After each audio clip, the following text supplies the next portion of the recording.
Hello guys, welcome back to Ruang Saham YouTube channel. Hari ini kita akan bahas 4 emiten konstruksi yang tak kunjung naik, tapi gimana dengan kinerja mereka, dan kita akan pilih salah satu yang terbaik buat kita bedah. Oke, buat tahu lebih lanjut, kita akan langsung masuk di data. Oke guys, jadi sekarang teman-teman udah bisa lihat yang namanya kinerja BUMN Karya per kuartal 3 2022. Nah, BUMN Karya itu merupakan 4 perusahaan konstruksi yang pasti teman-teman udah ketahui, yaitu Wika, PTPP, Adi, dan Waskita. Nah, perusahaan konstruksi memang bisa dikatakan dalam 1 tahun terakhir ini cukup tertekan secara kinerja. Tapi sampai kuartal 3 2022 ini, tim Horsa mencoba untuk membedah gimana sih kinerja dari keempat perusahaan ini dan mana sih yang terbaik. Oke, nah yang pertama ketika kita udah mulai fokus masuk di perusahaan konstruksi, salah satu hal yang biasanya paling dicermati yaitu nilai kontrak baru mereka tuh seberapa besar sih. Nah, yang pertama kita akan langsung bandingkan nilai kontrak baru antara 4 perusahaan ini. Nah, seperti yang teman-teman bisa lihat di sini Wika, PTPP, Adi, dan Waskita.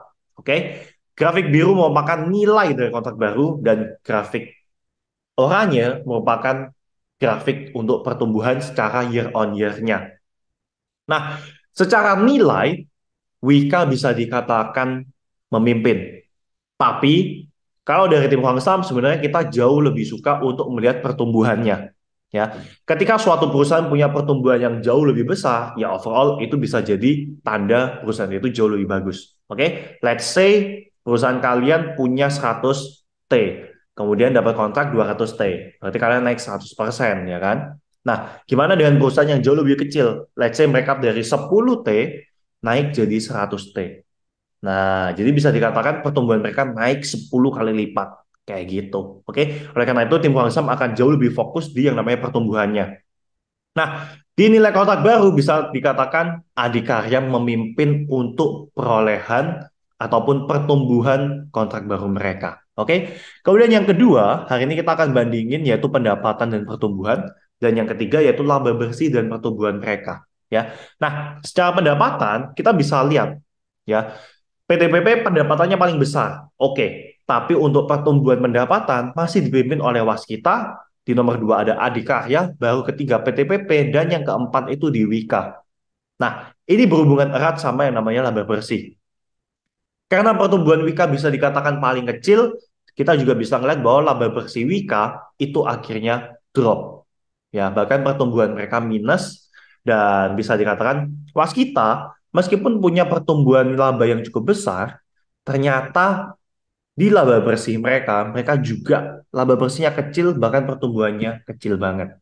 Nah, di satu sisi kita bisa lihat juara dari laba bersih dan pertumbuhan kali ini ada di Adikarya dan PTPP. Secara angka besar di PTPP, tapi secara pertumbuhan Adikarya jauh lebih better. Oke.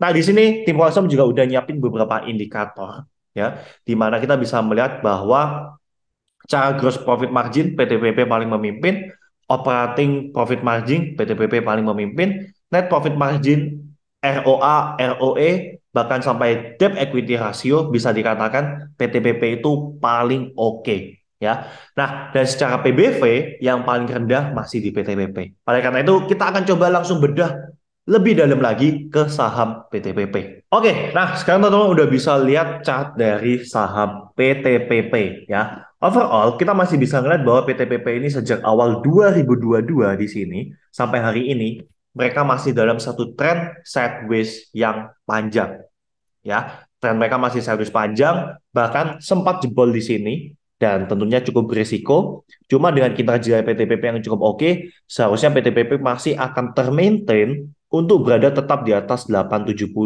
ya, di mana area ini bakalan jadi salah satu strong support buat PTPP. Nah, pertanyaannya adalah, kok apakah boleh saya beli PTPP ketika memang udah deket di area 870? Nah, jawabannya boleh-boleh aja selama kalian itu rela tahannya lama. Ya, kenapa? Karena konstruksi dan properti itu jujur masih tertekan banget sampai hari ini.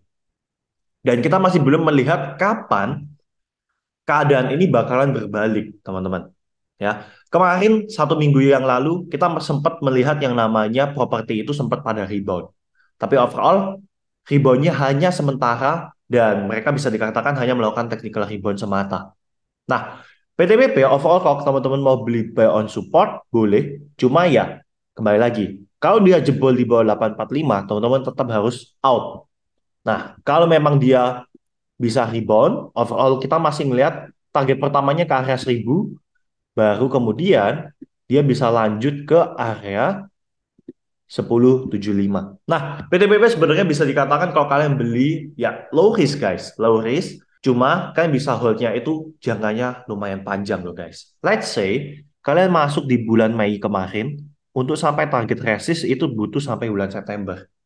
Kayak gitu. Jadi, dan ini kita juga masih belum tahu seberapa panjang dia bakalan masuk tren sideways. Oke guys, jadi sekarang teman-teman juga udah tahu perusahaan PTPP bisa dikatakan mengungguli 3 perusahaan konstruksi lainnya. Tapi buat teman-teman yang udah nonton video ini, tetap do your own research. Dan buat teman-teman yang masih punya pertanyaan, kalian boleh langsung komen di kolom pertanyaan.